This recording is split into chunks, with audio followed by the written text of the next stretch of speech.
Okay, so vitamin B9, right? Yeah. I mean, who doesn't love a good energy boost? Right. Especially, when you're trying to grow and thrive. Absolutely. And let's not forget, it's vital in preventing those birth defects like we were talking about earlier, right? Yeah.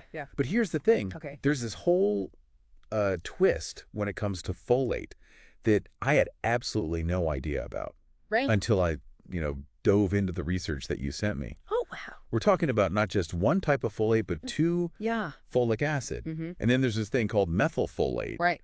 And they're both vitamin B9. Exactly. But understanding the difference, the benefits, and even the risks of both, I mean, that's what this deep dive is all about. Yeah, absolutely. So think of this as like your guide Yeah. to figuring out which type of folate might be your perfect match. Like a personalized folate. Exactly. Yeah. So let's start with like the one we all know, right? Okay. Folic acid. Yeah, the familiar face. Yeah, exactly. It's like synthetic, Yeah. right? It's made in a lab. Yeah, made in the lab. Yeah. And it's like the big hero when it comes to preventing those neural tube defects, especially during pregnancy. Oh, absolutely. I mean, Aren't that's they like the biggest thing, right? huge. Yeah. Yeah. I mean, neural tube defects, those are serious birth defects of the brain and spine.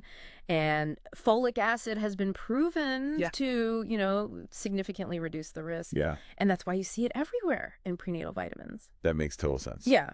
But here's where things got a little mind-blowing for me. Okay. Diving into all this research, Yeah. our bodies, we can't actually use folic acid directly.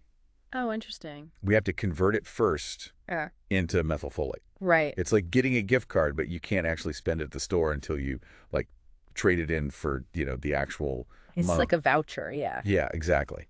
And that's where methylfolate comes in, right? Yeah. This is the natural form of folate, Right. like the one you find in leafy greens and legumes. Exactly. And it's just ready to go. Yep. The body can use it right away. No conversion needed. Nope. Like, boom, instant benefit. Exactly. That's why you hear a lot of experts recommending methylfolate, just especially. especially for women who are, thinking about starting a family. Yeah. Trying to conceive. Exactly. Absolutely. And here's another advantage that I thought was really fascinating. Okay. There's no upper limit on how much methylfolate your body can safely absorb.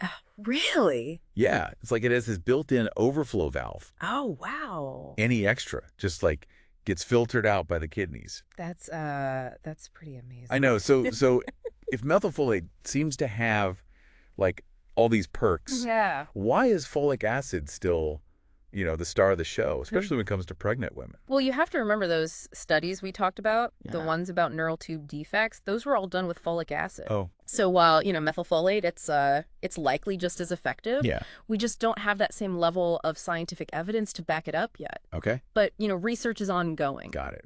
Yeah. Yeah. And this whole conversion thing got me thinking about the MTHFR gene. Okay. And how some people have this variation Yes. that makes it harder for them to convert, folic acid Right. into that usable methylfolate. That's a really important point. Yeah. So imagine, the MTHFR gene Yeah. as like a little worker in your body. Okay. And this worker's job is to convert folic acid into methylfolate. Yeah. But some people, they have these variations where Yeah. the workers are a little, Slower. less efficient. Less efficient. Exactly. Yeah. And so for those people, taking folic acid might not be the best. Right. It's like giving them a complicated recipe Yeah. when like all they need is a ready-to-eat meal. Yeah. Exactly, like a pre-made meal. Yeah. And in those cases, methylfolate could be a better choice, Absolutely. right? Because they're already getting that active form of B9. One their body can use. Yeah, that their body can actually like put to work. Again. And oh my gosh, there's one more thing I got to bring up. Okay. This whole vitamin B12 connection blew my mind. It's pretty fascinating. Yeah, because folic acid can actually mask Right? a vitamin B12 deficiency. Yeah. It's like, they're partners. Partners in crime. Yes, partners in crime. Yeah, when it comes to, Important bodily functions. like making those red blood cells. Mm-hmm. And so if you're low on B12, Right. folate can kind of like step in Step in and and cover up the symptoms. yeah, hide the symptoms. Yeah, like especially with megaloblastic anemia, right? Exactly. So someone might think they're perfectly fine Yeah. because, their blood work looks okay Right. On the surface. on the surface. But underneath, there could be this like ticking time bomb. Yeah, a B12 deficiency. Yeah. And that can lead to some serious problems if it's not treated. Oh, absolutely. Right, neurological problems, all sorts of things. Yeah. That's a little scary. Yeah.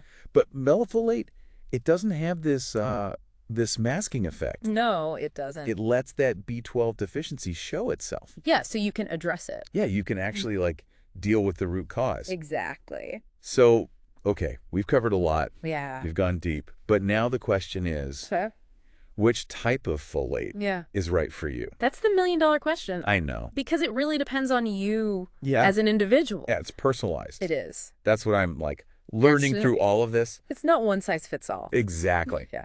So, knowing all of this now, think about what questions you might have for your doctor. Yeah. Maybe you're like curious about that MTHFR gene testing. Yeah. Or checking your B12 levels, especially if you're, vegetarian or vegan. Right. They're at a higher risk. Yeah, For exactly. B12 deficiency. So honestly, this has been a huge eye-opener for me. Yeah, it's a fascinating topic. I mean, I've always known that folic acid, super important during pregnancy. Absolutely. Neural tube defects, got to present those. Yeah. But methylfolate, Right. it might be the better choice For some people. for some people, Yeah. especially those with, that MTHFR gene variation or concerns about their B12 levels. Exactly. So I guess what I'm getting from this is Yeah. knowledge is power, Yes. and taking charge of your health. Absolutely. And knowing these things Yeah.